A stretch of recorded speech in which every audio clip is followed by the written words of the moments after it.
Bienvenue à notre émission Gouvernance locale, fidèles téléspectateurs de la RTNC de développement. Comme vous le voyez, je suis là pour vous apprendre comment nous évoluons dans notre émission Gouvernance locale. Et je ne suis pas seule sur ce plateau, je suis accompagnée du professeur Nico Omeonga, qui est professeur à temps plein à l'UPEN, bien qu'il peut aussi prester ailleurs. Mais dans l'entretemps, c'est un scientifique. Il a produit beaucoup de livres et que nous allons vous présenter d'ici là. Et aujourd'hui, nous allons vraiment, avec lui, aborder un thème très, très important qui va tabler sur la financiarisation, qui est un moyen efficace de la croissance endogène en République démocratique du Congo. Bonjour, professeur Omeonga. Bonjour, madame la journaliste. Vraiment, nous sommes très contentes de vous recevoir sur notre plateau de la RTNC Développement pour parler dans notre émission Gouvernance locale. Et d'entrée de jeu, je voulais qu'il puisse un peu d'abord définir les deux concepts, financiarisation et la croissance endogène. Merci pour la parole, madame la journaliste. Avant de définir, je voudrais faire un bref aperçu historique. C'est un concept très récent, la financiarisation. Vous en doutez, la financiarisation, c'est la dernière née du capitalisme. Et pour faire simple, quand nous parlons de capitalisme, nous avons commencé d'abord par le capitalisme familial. C'est à cette époque, ce sont les individus qui émergeaient. Nous avions en France, par exemple, Peugeot, Michelin, aux États-Unis, Ford, Rockefeller, et j'en passe, et des meilleurs. Et après cette brève période entre le capitalisme familial, nous sommes passés vers le capitalisme industriel. C'est avec la révolution industrielle, c'est l'industrie qui était au cœur de l'économie. Après cette période, vous en doutez, vers la fin des années 80, déjà début des années 80, nous sommes passés directement au capitalisme financier. Et arrivé déjà vers la fin des années 90, début du troisième millénaire, c'est alors que la finance a tenu de bout en bout l'économie, au point que la finance, qui autrefois était un moyen pour booster l'économie, est devenue une finalité. C'est alors qu'apparaît ce que nous appelons aujourd'hui la financiarisation. La financiarisation, pour expliquer de manière simple, c'est ce processus-là qui prend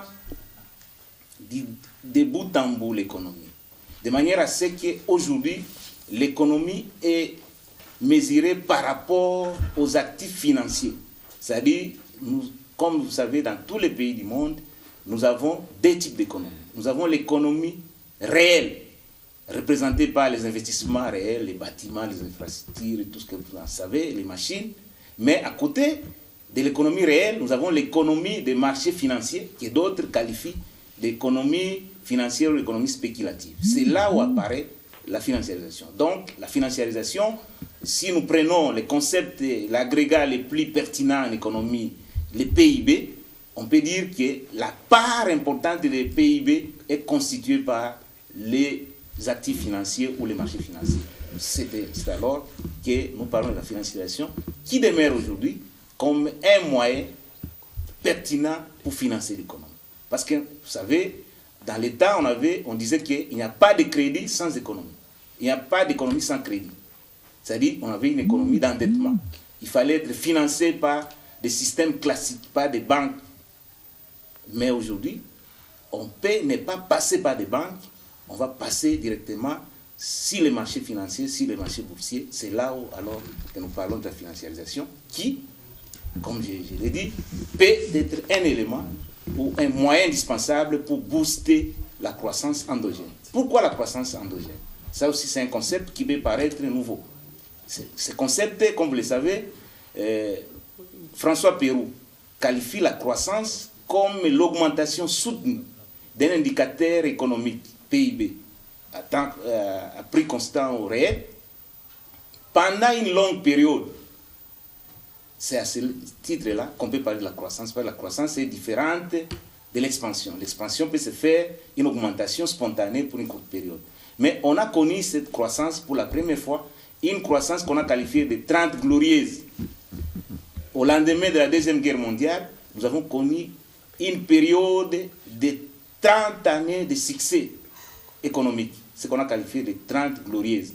Mais arrivé vers les années 73, avec le premier choc pétrolier, à 79, deuxième choc pétrolier, on a compris que ce paradigme-là, qui s'est fondé si l'industrie, a cédé la place si un nouveau paradigme que nous appelons croissance endogène. Donc la croissance endogène, c'est cette croissance qui se crée de l'intérieur, c'est-à-dire par l'effort individuel et collectif.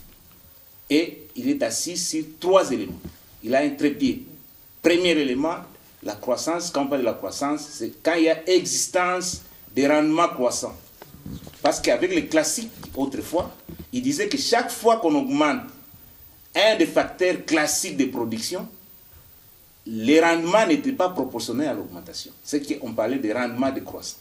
Mais avec les 3 auteurs, Licas, Romain et Barou, ils ont présenté le contraire. C'est-à-dire, quand on augmente les capitales ou quand on augmente le travail, les rendements aussi est aussi performant crescendo.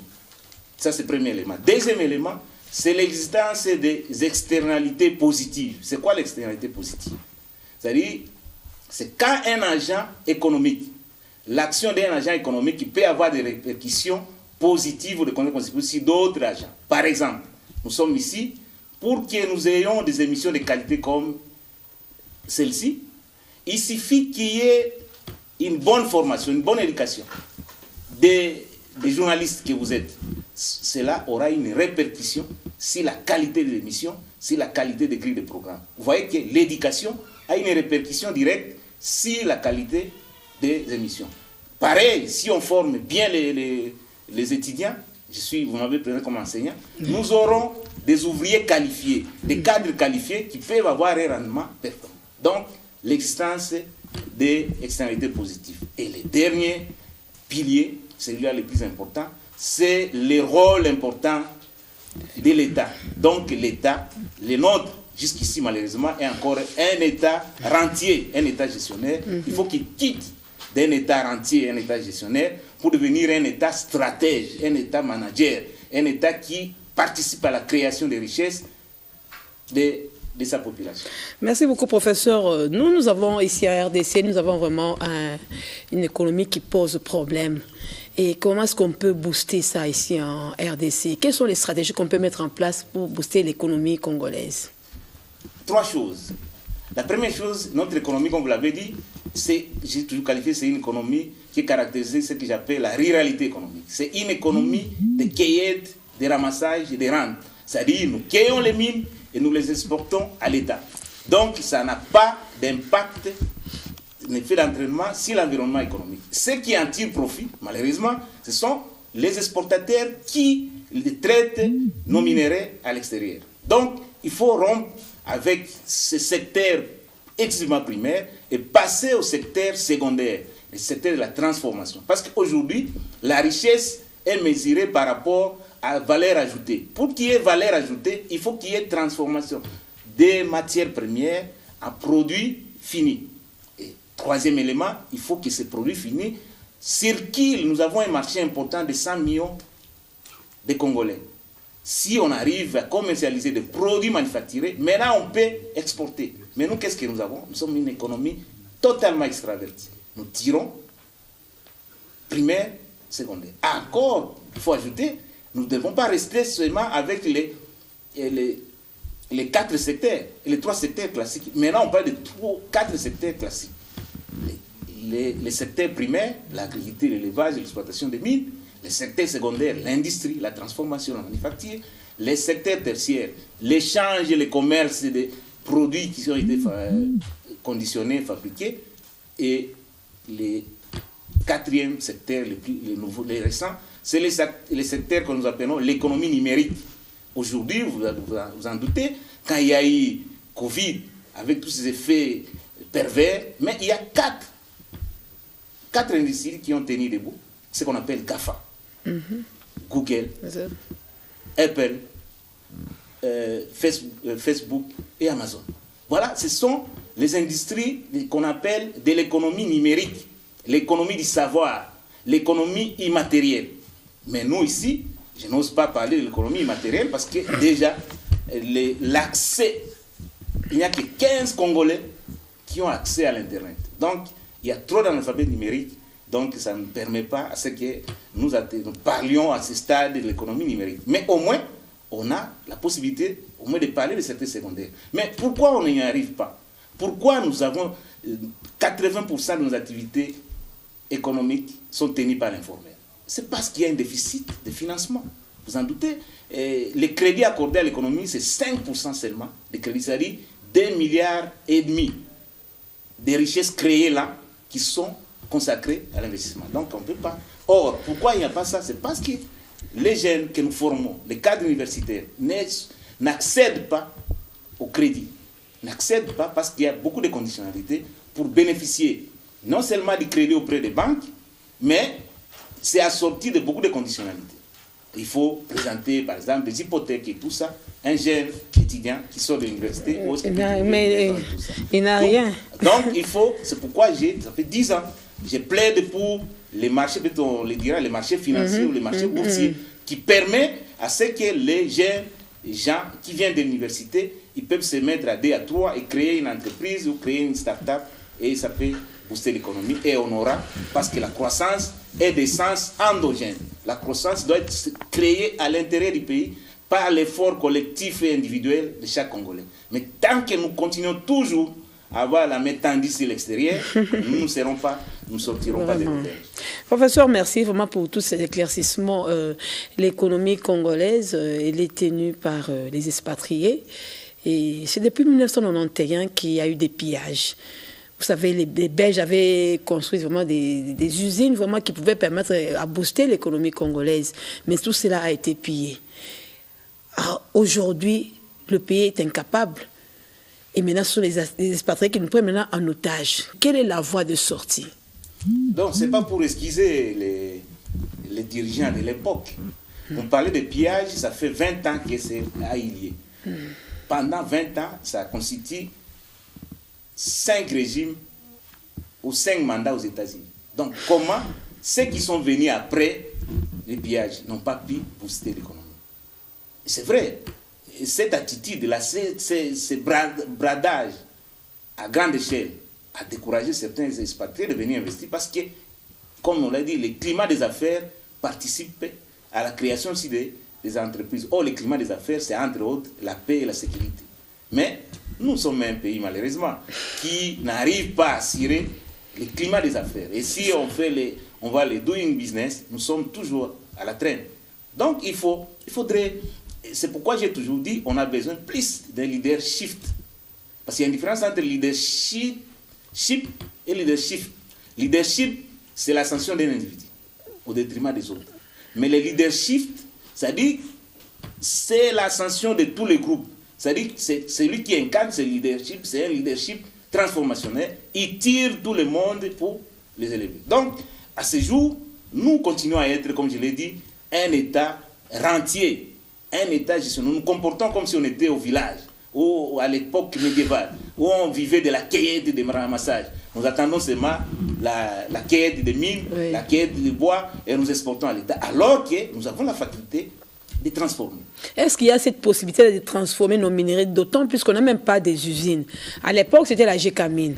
Je pense qu'il faisait beaucoup plus son travail. Et aujourd'hui, nous sommes avec les expatriés, des Chinois qui travaillent dans les mines.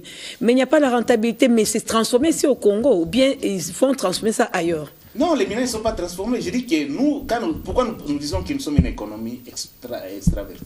C'est parce que nous dépendons. Il y a une triple dépendance financière, technologique et commerciale. Tout ce que nous exportons ici sont traités à l'extérieur. Donc, il n'y a pas les effets d'entraînement ne sont pas ressentis ici parce que nous, les volumes les plus importants du temps de Mobutu, c'était 500 000 tonnes de cuivre. Mais nous, on est arrivé jusqu'à 1 million de tonnes. Mais on n'a pas ressenti. Non seulement ici à Kinshasa, même au Katanga, quand vous arrivez, les gens vivent comme s'ils étaient... Mais pourquoi est-ce qu'on ne ressent pas ça? On ne les ressent pas parce que Tout ce que nous explorons, d'abord, premièrement, on a dit qu'on n'avait pas $1 milliard pour booster la Gécamine. On a pris la décision mauvaise de saucissonner. On a cédé des carrés miniers aux investisseurs, aux prédateurs en réalité, parce que ces gens-là ne sont pas de véritables investisseurs. Parce qu'aujourd'hui, quand on parle de l'investissement, il y a l'impact écologique. On tient compte aussi de la responsabilité citoyenne. Si vous exploitez, vous créer des richesses, il faut que même les riverains, les locaux puissent en bénéficier. La création même des hôpitaux, mais vous voyez, des routes, des usines poussent comme des champignons, mais dans l'entretemps, les gens vivent comme s'ils étaient encore à l'époque médiévale. Là, ce n'est pas le problème, parce qu'on ne peut pas seulement nous focaliser dans nos mines. Mais pourquoi on arrive à ce point? Pourquoi on n'arrive même pas à créer? Parce que vous prenez un pays comme l'Allemagne, ce ne sont pas seulement les grandes entreprises, les petites et moyennes entreprises. Mais pourquoi on n'arrive pas à booster les petites et moyennes entreprises? Pourquoi on ne crée pas des conditions minimales, optimales, pour permettre à ce que les gens puissent investir? Mais c'est parce que le pays ne soutient pas la jeunesse. Parce qu'il n'y a pas une politique d'octroi de crédit. L'État ne fait pas assez. Tenez, parce que nous sommes encore tenus par le système de financement classique, les banques. Est-ce que vous en savez que parmi les vingtaines de banques qui existent, il n'y a aucune banque congolaise? Toutes les banques sont tenues par les expatriés. Et moi, je n'ose pas le dire que mais ce sont la des BCC, c'est la nôtre. Non, la BCC, non. Vous êtes en retard d'information. La BCC, ça c'est la banque centrale. Je croyais que vous parlez de la BCDC. Donc, BCC, c'est la banque centrale. Moi, je parle de banque commerciale. BCDC, ça n'appartient pas aux Congolais. Ça n'appartient pas. Ça appartenait aux Belges, maintenant les Kenyans. Ce n'est même pas les Occidentaux. Et Equity Bank. Equity a racheté BCDC. Maintenant, ça fait une banque. Il y a une fusion. Il a racheté auprès des Belges. Maintenant, et comme si vous comprenez. Et là, moi, je ne parle même qu'on a un système bancaire fiable. Parce que les systèmes bancaires, la banque a pour vocation de soutenir l'économie. Mais la plupart de ce que vous appelez banque, que moi j'appelle une sorte de communautarisation bancaire, ce sont les banques qui sont tenues par les communautés d'affaires. Les Indo-Pakistanais, je n'ai rien contre les expatriés. Vous avez les Nigérians, ils ont leurs banques. Les Kenyans, ils ont leurs banques. Les Tanzaniens, toutes les communautés d'affaires ici ont leurs banques. Maintenant, ces banques-là, quel est le rôle de cette banque? Ce n'est pas pour soutenir notre économie. Ça devient comme des pipelines pour prendre les surplus de bénéficiaires qu'ils réalisent ici pour rapatrier dans leur pays. Donc, ce n'est pas ressenti dans l'environnement économique. Donc, nous sommes, je vous ai dit, qu'il n'y a que 5% des richesses créées là qui sont accordées dans l'économie. Donc, en d'autres termes, nous sommes dans un désert financier, sinon dans un enfer financier. Parce que sans finance, sans financement, comment on peut créer des petites et moyennes entreprises? Il n'y a pas une bonne politique d'octroi de crédit, il n'y a pas de lignes de crédit qui sont octroyées. Nous qui formons des jeunes gens, en principe, quelqu'un qui sort de l'université ne peut pas être demandeur d'un emploi. Ailleurs, quand on sort de l'université, on doit être porteur d'un projet bancable, vous êtes financé, vous créez de l'emploi et vous donnez de l'emploi. Mais ici, ce n'est toujours pas le cas, malheureusement. Ça fait plus de 10 ans que je forme les étudiants partout dans différentes universités, mais pendant 10 ans, ils sont dans le chômage. Parce que nous avons créé des conditions qui ne permettent pas aux jeunes de booster, de créer leurs propres entreprises. Ailleurs, ce sont les jeunes qui créent, qui sont porteurs de projets bancaires, mais qui sont financés par l'État. Comme l'État reste un État rentier, un État jouisseur, mais aujourd'hui, nous avons besoin d'un État stratège, un État manager qui crée des conditions de création de richesses et pour booster les investissements. Professeur Nico, vous êtes enseignant à l'UPEN, vous êtes là en train de former les étudiants qui seront les grands de demain. Mais à votre niveau, vous, qu'est-ce que vous faites pour amener le gouvernement à penser à créer des microcrédits, des start-up peut-être, pour que ces gens-là ne puissent pas encore tourner les pouces après les études? Des choses. Première chose, je salue les états généraux qui ont eu lieu. Maintenant, nous allons d'ici là migrer vers le système LMD. Les premiers handicaps dans notre système éducatif, parce qu'il y a des écoles d'enseignement. Il y a l'école latino-germanique, à laquelle nous appartenons jusqu'à ce jour, mais de l'autre côté, il y a l'école anglo-saxonne. Dans l'école latino-germanique, elle est fondée sur l'idéalisme, sur l'employabilité. C'est-à-dire nous formons des cadres universitaires qui doivent être utilisés, malheureusement même pas des Indiens, des Pakistanais qui n'ont aucun niveau. Parce qu'ils ne peuvent pas créer. Alors qu'avec l'école ou les programmes anglo-saxons, on met des moyens, des outils nécessaires, de management, de marketing, la culture entrepreneuriale, de manière à ce que quand quelqu'un, au sorti de l'université, il crée, il tient lui-même son média. Vous êtes dans le monde audiovisuel. C'est-à-dire vous sortez de l'IFASIC, je ne fais pas le lycée de l'IFASIC, au lieu de chercher à être utilisé par un promoteur, vous-même vous créez vous pouvez vous mettre à 2 à 3. Ça c'est un autre problème. Parce que nous, malheureusement, chacun veut être le président, mais ailleurs, vous pouvez être à 5, à 6, vous créez une entreprise et puis vous jouez les rôles qu'il faut. Mais ici, malheureusement, ce n'est toujours pas le cas. Quand 2 ou 3 se mettent ensemble, ils finissent toujours par se séparer. Ce n'est pas normal. Voyez même les repas les plus consommés ici en RDC, particulièrement à Kinshasa. Les pains. Vous savez, mais le pain est tenu par qui? Par les expatriés.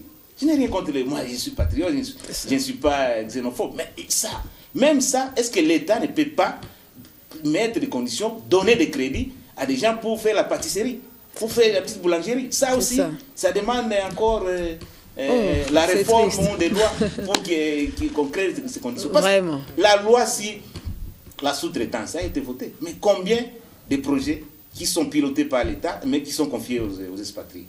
Je ne vais pas revenir si le programme 100 jours. On a dit qu'on va faire des millionnaires. Mais c'est les projets 100 jours. À qui on a confié ces marchés? Encore une fois, à l'expatrié. Mais quand vous prenez les paix des moyens dont nous disposons, au lieu de donner aux Congolais, mais vous les confiez aux expatriés. Mais vous voulez faire des Congolais des millionnaires, c'est un l'air. Vraiment, merci beaucoup, professeur Nico. Nous sommes allés attendre partir tout doucement vers la fin de notre émission par rapport à notre... encore toucher le cœur du problème. Ah oui, bon, c'est par rapport... je pense prochainement, nous allons pouvoir mieux parler. Et ce qui vous laisse dans la soif, veuillez un peu nous le donner avant de conclure notre émission pour aujourd'hui. C'est que prochainement, nous allons encore parler plus. Voilà.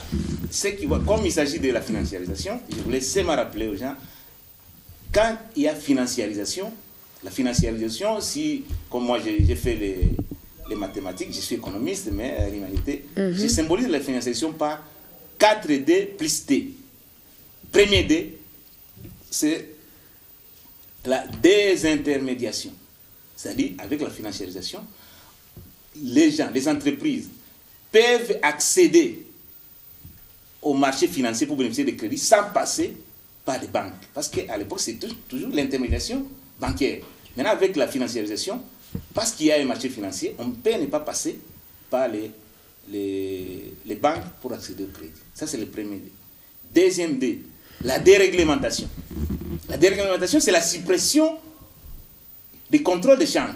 On est passé des taux d'échange fixes au taux d'échange flottant. C'est-à-dire chacun, l'échange et la parité de la monnaie, la devise nationale par rapport à la devise étrangère, se joue par rapport à la loi de l'offre et de la demande. Troisième D, décloisonnement. Avec la financiarisation, on sépare les banques d'investissement et de développement par rapport aux banques commerciales. C'est-à-dire quoi? Les banques d'investissement, c'est ce qu'on avait du temps ancien, on avait ce qu'on appelait la SOFIDE, qui est devenue aujourd'hui un canard boité. Ça, ce sont des banques de développement d'investissement qui n'existent pas à ce jour. Dernier D, j'ai parlé de décloisonnement et la dématérialisation. La dématérialisation, avec la financiarisation, la monnaie n'est pas forcément une monnaie fiduciaire. Nous avons ce qu'on appelle la monnaie électronique. Je parie, même si on regarde dans votre téléphone, vous avez les M-Pesa. Oui. C'est-à-dire vous pouvez faire des règlements financiers sans pour autant recourir à des documents physiques ou à des papiers physiques. C'est ça. Et T, c'est la titrisation. La titrisation, ça veut dire qu'on a la possibilité de transformer ces créances immobilières en titres, en actions. Parce que quand on parle de la financiarisation, en réalité, c'est la valorisation ou la promotion de la valeur actionnariale. la financiarisation pousse à ce que nous ayons un actionnariat congolais. À ce jour, nous n'avons ni l'entrepreneuriat congolais, ni l'actionnariat congolais. Avec la financiarisation, ça peut faire en sorte que nous ayons les marchés financiers, la bourse. Et vous allez dire que non, c'est trop difficile. Non, ce n'est pas difficile. Même des petits pays, les Rwanda, Ouganda, Gabon, ici, partout, il y a des marchés financiers. Donc, nous avons tous les moyens, toutes les capacités pour mettre ses pieds au marché. Mais là, je passe, le deuxième concept, c'est la croissance endogène. C'est-à-dire, quand on parle de la croissance endogène, c'est basé sur quatre capitaux. Nous avons le capital humain. C'est le capital humain, c'est le capital le plus important. Le Japon est devenu le deuxième pays développé du monde. Ce n'est pas parce qu'il a des ressources minières, non. C'est le capital humain, c'est-à-dire l'intelligence. C'est-à-dire, quand vous apportez, vous améliorez l'éducation et la santé, vous avez des hommes bien formés en bonne santé, ils peuvent donner de leur-même. Donc, le capital le plus important, c'est le capital humain. Deuxième, c'est le capital technologique. On ne peut rien faire aujourd'hui. Nous sommes à l'ère de la révolution numérique. Alors, je disais tantôt qu'il n'y a que 15% de Congolais qui accèdent à l'Internet. Il y a un sérieux problème. Nous vivons comme si on était encore au temps immémorial. Nous devons faire en sorte qu'aujourd'hui, vous voyez même la mutation des analogiques, télévision analogique et numérique. Donc ça a des effets. Troisième capital, c'est le capital physique. Nous avons besoin d'investissements aujourd'hui. Si nous tenons l'émission ici, c'est parce qu'il y a quand même des bâtiments, il y a des matériels qui vous permettent. Et troisième et quatrième, et le plus important, c'est le capital public. L'État doit être au cœur. C'est vrai, nous sommes dirigés par la mondialisation, par le libéralisme, mais l'État doit jouer son rôle parce que même ceux qui nous parlent de libéralisme, nous prenons par exemple les États-Unis, ce qu'on appelle le contingentement. C'est-à-dire, on dit même aux Japonais, aux Chinois que non, vous ne pouvez pas amener au plus de... Il y a un plafond. Si on a dit que c'est 1000 véhicules qui doivent entrer, on ne peut pas aller au-delà. Alors qu'ils ont dit que laissez circuler, laissez faire. Vous allez en France, il y a ce qu'on appelle le patriotisme économique. Le patriotisme économique, c'est que l'État français vienne à la rescousse des investisseurs locaux français. Il leur donne des fonds d'investissement. Il soutient l'économie, l'agriculture et tout. Mais ici, malheureusement, les fonds, et je n'ose pas parler des fonds de recherche. Moi-même, vous m'avez présenté comme professeur des universités. On ne peut rien faire si on ne met pas au cœur de tout ce que nous faisons la recherche. Parce que la recherche va apporter la plus-value intellectuelle et la plus-value intellectuelle va nous conduire à la valeur ajoutée. Et aujourd'hui, quand nous parlons de PIB, c'est la sommation des valeurs ajoutées. Ce qui nous manque, nous continuons toujours. Est-ce que parce que nous ne sommes pas de bons chercheurs? Non. Je vous avais dit, vous m'avez présenté, j'ai au moins 5 ouvrages qui sont distribués à travers le monde. Mais nous n'avons pas de moyens. Nous ne pouvons pas en même temps en train de faire des recherches, en même temps chercher à éditer nos ouvrages. Il faut qu'il y ait des fonds de recherche pour que les universités redeviennent réellement des moteurs de développement, parce que l'université a pour vocation de répondre aux défis sociétaux. Mais si l'université congolaise n'y arrive pas, c'est parce qu'elle est précarisée, qu'il n'y a pas de moyens pour permettre aux enseignants que nous sommes de mener des recherches, parce qu'il n'y a pas d'université sans recherche. Il faut qu'on y consacre beaucoup de moyens pour que nous relevons. Vraiment, merci beaucoup, professeur Nico Omeonga. Nous sommes restés sur notre soif. La semaine prochaine, nous allons encore vous reprendre sur notre plateau pour parler vraiment en long et en large par rapport à ce thème de la financiarisation, moyen efficace de la croissance endogène en République démocratique du Congo. Vous nous avez assez nourris et nous sommes restés sur notre soif et nous allons vous inviter très prochainement pour pouvoir encore édifier nos téléspectateurs. Merci d'avoir suivi cette émission. Restez branchés sur les programmes de la RTNC de développement. Au revoir.